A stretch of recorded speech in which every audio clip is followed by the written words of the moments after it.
3 Roman legions vanished in the forests of Germany, year 9 AD. The Roman Empire stood at the height of its power. After conquering Gaul, Emperor Augustus planned to turn Germania into another Roman province. Roman forts spread east of the Rhine River, taxes were imposed on local tribes, and Roman governors acted as though the region was already conquered. Leading the occupation was Publius Quinctilius Varus, commanding 3 veteran legions, the 17th, 18th, and 19th, along with auxiliary troops, cavalry, engineers, merchants, servants, families, and supply wagons. The enormous column stretched for miles through the wilderness. At Varus's side rode Arminius, a Germanic noble raised by Rome itself.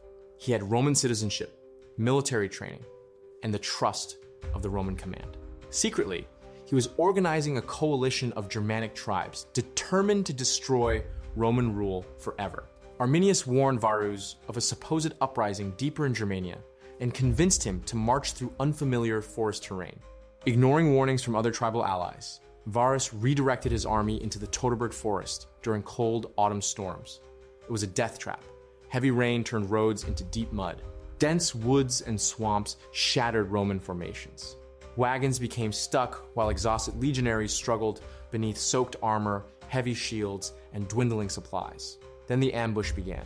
Germanic war horns echoed through the trees as thousands of warriors burst from concealment with spears, axes, shields, and long blades. The Romans tried to form defensive lines, but the terrain made traditional Roman tactics nearly impossible. Attacks came from every direction before the Germans disappeared back into the forest. For several days, the Romans staggered westward under constant assault. Soldiers built makeshift camps each night while arrows and javelins rained from the darkness. Near Kalkri's Hill, the Germans trapped the Roman column between swampy ground and a timber earthwork barrier. Roman discipline, the very thing that made Rome feared across the world, finally began to collapse.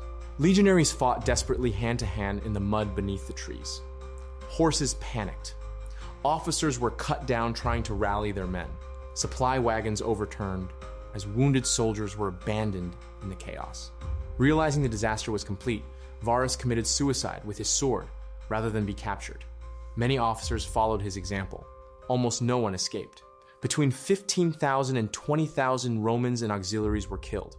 The sacred eagle standards were captured, and the legion numbers 17, 18, and 19 were never used again by the Roman army.